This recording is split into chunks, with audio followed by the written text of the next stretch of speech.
Welcome to another Culture of Currency unboxing. This video is my second unboxing video, and honestly, my favorite unboxing overall up to date. Each item you will see will rank among my favorite. I thank you in advance for watching, and I hope you like what you see and add each of these coins to your collection. As always, I place my order through APMEX. I'm not endorsed or paid by them in any way, I just really like the service that I've seen so far. To remind those who watch, I try to make an order of around $100 every month or every other month, depending on life. I'm not your typical stacker. I just love the culture and artwork behind these silver coins, and I love a hobby that holds value. I made this order on the 17th of this month, which is February. The box arrived at my door on the 20th. When I made this order, it originally said that I would receive this order around March 12th due to some new items, but it was a very welcome surprise to see it ship so quickly.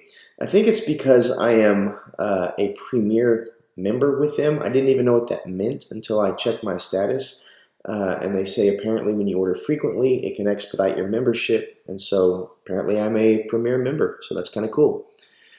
Let's get to the unboxing. As always, APMEX provides a very uniform and unidentifiable packaging. Inside the box, as always, there's bubble-wrapped envelopes. Inside of that, we find the invoice in 2 capsules with 5 new coins. 3 of the coins I ordered came with protective capsules, but the other 2 didn't, so I went ahead and grabbed a couple. First out, as you can see, we have the British Virgin Islands, the new 2020 Pegasus. A brief look shows that no sign of concern. We'll take a closer look in a second, but I purchased this coin at the price of $24.89. It's a bit over spot, as you know, but we're looking at a mintage of only 10,000, and we'll see if the market reflects that low mintage over time. Next, we have the Celestial White Tiger of Niue, or however you say that. I purchased this coin at the value of $23.84. It is cheaper than the low mintage Pegasus, even though it also has a limited mintage of 10,000 as well. Don't know what that's about. It also comes in a capsule, which usually run a little bit over $1, so it seems to be more of a steal compared to the Pegasus, but time will tell us kind of how that valuation fluctuates. We'll take a closer look in a second. Our third coin we see is the British Royal Arms. I purchased this coin at $21.66. This is much closer to spot, and I'm not really sure, however, how many are being minted, but I can imagine it's a high volume. Fourth, we have the Silver Lion of the Netherlands. This is a restrike of an old edition. It's a limited mintage of only 15,000, and I purchased it for $23.84, just like the Tiger. This coin also came in a capsule, so I like to think kind of have added about $1 of value there. Lastly, we have the Great Britain Year of the Rat coin. I purchased this coin because I have a child who will be born this year and it represents them, so I thought it would be a cool thing to snag. This coin cost me $23.84, just like the lion and the tiger, and comes in a nice capsule that's better than the other ones. It's really sturdy feeling. It also has a mintage of 88,888, which is a very symbolic number, but I won't bore you at this time with all of that. Let's go ahead and take a closer look now. Up first, let's take a look at the Lion of the Netherlands. As soon as I saw this design on the website, the APMEX website, I knew I had to get it. It's by far one of my favorite designs of any coin I've ever seen. It highlights an imagery of and the history of the Netherlands with this really cool knight. Looks probably medieval. The shield right there has the lion on it, which is what we will see kind of in the reverse of the coin as well. The words are beyond my knowledge at this point, other than one on the back where it says 2019 basically, but that's kind of what we see. When you turn to the back, you have once again that medieval lion, and you can kind of see the mint mark over there by the tail. This coin looks so awesome. The front is even intriguing. I think overall both sides of this coin, in my opinion, rate a solid 9 out of 10 on design. So that's one of the highest coins I've seen as far as kind of how I look at them and how I rate them, based on design. Next, we take a look at the Celestial Tiger. I'm honestly not very impressed with the front of this coin because it's fairly basic, as we see with many of the Queen Elizabeth coins.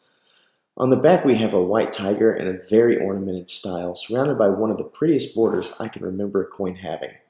I think this design on this side of the coin is probably about an 8 out of the 10, while the front probably just around a 3. It's very basic. I purchased this coin for the tiger on the back, and that's enough for me. Next coin we have is the Lunar Rat. Like I stated before, this was a coin I purchased for personal reasons. I didn't expect too much when I bought the coin, and I'm beyond happy when I take a closer look. The front of this coin is very familiar at a glance, but when we look closer at the background, there are some really cool weaving textures that I found. On the back side of the coin, we find really nice detailed scene of a rat with its symbol in Mandarin, with the standard language you find on these coins. But what I was most impressed with on the coin was in the background of this scene. It's not just flat or shiny in the negative areas. It has a very small defined texture, which is always great to see. And it gives the front, in my opinion, a 6 and the back a 9 out of 10. Love the detail in this coin. Our fourth coin we look at is the coat of arms. The front is exactly the same as the rat, which I gave a 6 out of 10 rating. The back, however, is quite fun to look at. We have a familiar lion and unicorn with the standard imagery that we would expect. Once again, what I think makes this coin beautiful is the negative space. It's not just left blank, but has almost a sunburst effect. This is one of my favorite British coins for that reason. I rate the back a 7 out of 10. The last coin we're going to look at today is the Silver Pegasus of the British Virgin Islands. There are times, I'm sure you've had them too, where you look at something online and you find it very desirable, and when you get it, it kind of falls flat. This was close to that for me, but there was a saving grace. We see on the front of this coin, in my opinion, one of my favorite Queen Elizabeth designs. When you look really close, you can see the musculature and character that is often lacking in her face. Yes, it's one of a billion coins with her face on it, but it's also one of the best of those billion. So I would give the front of the coin a 6 for that reason, and that reason only. When we look at the back of the coin, we have half of the Pegasus reared up. I find this design, however, to be kind of lacking.